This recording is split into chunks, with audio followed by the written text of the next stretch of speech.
We're going to start off our exercise sessions with the sit to stand.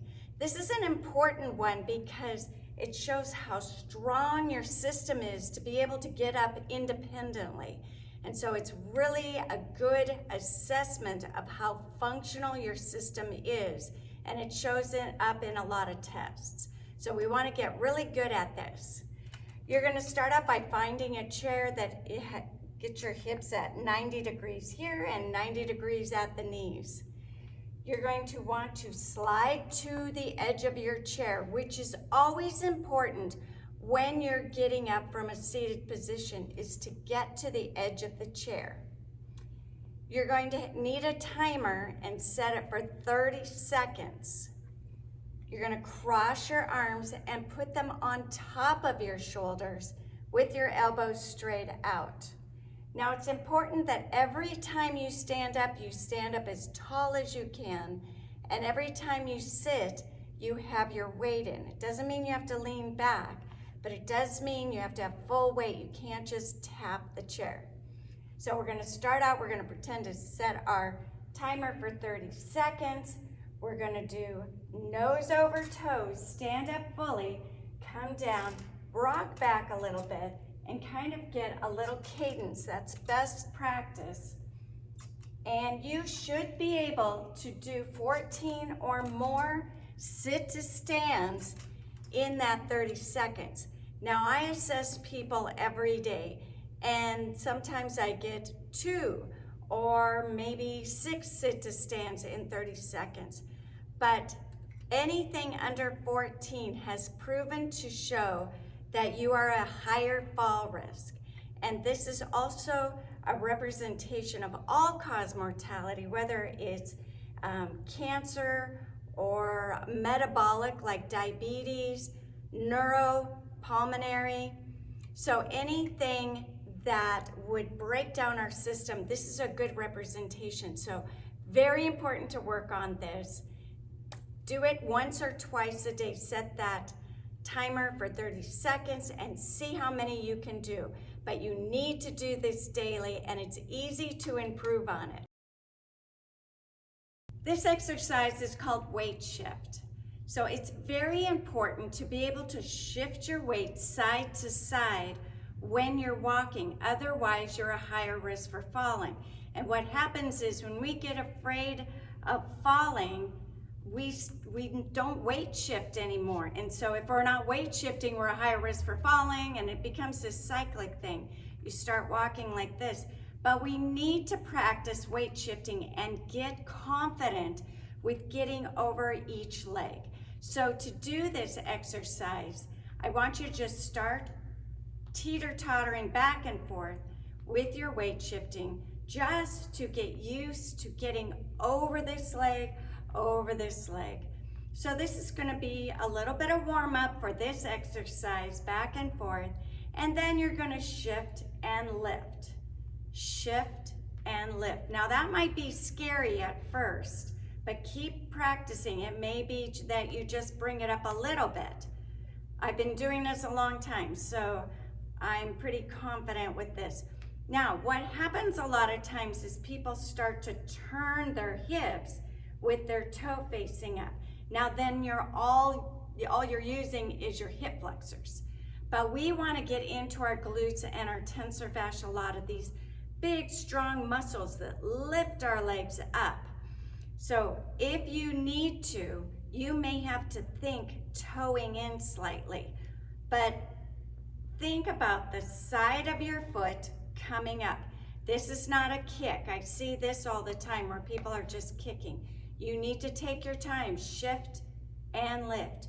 You can't lift the foot until you've accomplished being able to stand independently on this leg. This is very important. So we're just going to do this 10 times on each side. It'll be 1 and 1, then 2, 2. For you, it might look like 3, 3. Okay, do that 10 times on each side, times 2 or times 3 if you want to.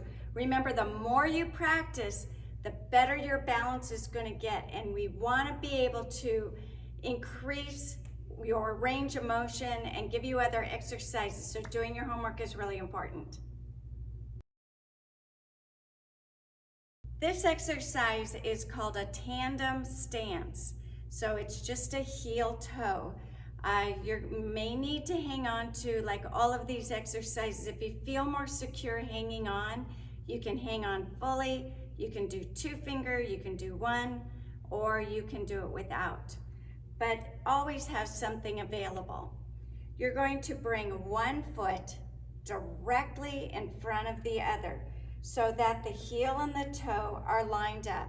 Now, a lot of times people will kind of splay their back foot out, not knowing it. So just kind of take a little peek, make sure that they're lined up.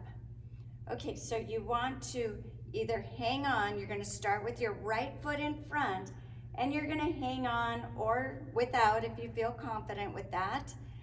You're going to be doing this for about 20 to 30 seconds. And then you're going to switch and do the same thing, 20 to 30 seconds. And do it 3 times in each direction. So 3 times this way and 3 times this way, and do that 2 times a day. This is a very important one because you may have to walk between 2 things that are narrow, like 2 pieces of furniture, and you need to be able to bring your feet in also. All of these are important to practice, so please do so. This next exercise is a heel lift. Now, we want to make sure that our lower legs are very strong and the bottoms of our feet are strong. So you're going to grab onto something and you're just going to go up into a high heel position and balance there. So it's a balance and strengthen exercise.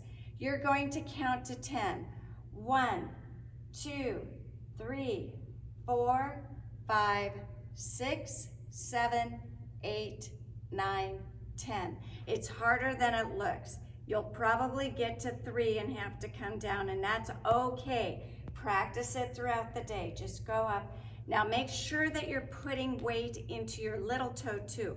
All the toes you should be able to feel them, because a lot of people start rocking out onto their little toe, and that will throw your gait off. So you go up and you hold for however many, just count. You may want to document and see how you improve on these exercises. Being able to move your head side to side is very necessary when you're walking around, because we're actually scanning our surroundings. And if you find yourself looking down at the ground, that's going to put you at a higher risk for falling. I understand why you're doing it, because you don't want to fall over anything, but you can see way out in front of you to make sure that there's nothing in your path. So we want to get away from looking down at the ground. We know our feet are down there. So you're going to just practice this throughout the day. Bring your head up and turn your head side to side. Now, if you have neck stiffness, you're more likely to do something like this little TikTok movement that I see a lot of people do. So work on your range. Look to the side as far as you can. Look to the side as far as you can. And then you can start doing some things, maybe hanging on and just marching in place and turning your head, and find focal points to look at as you're looking around, because you're going to be able to improve quicker with your balance if you can turn your head. So that is the first thing. You can also work on just stepping in place and turning your eyes side to side, because you have to be able to look around.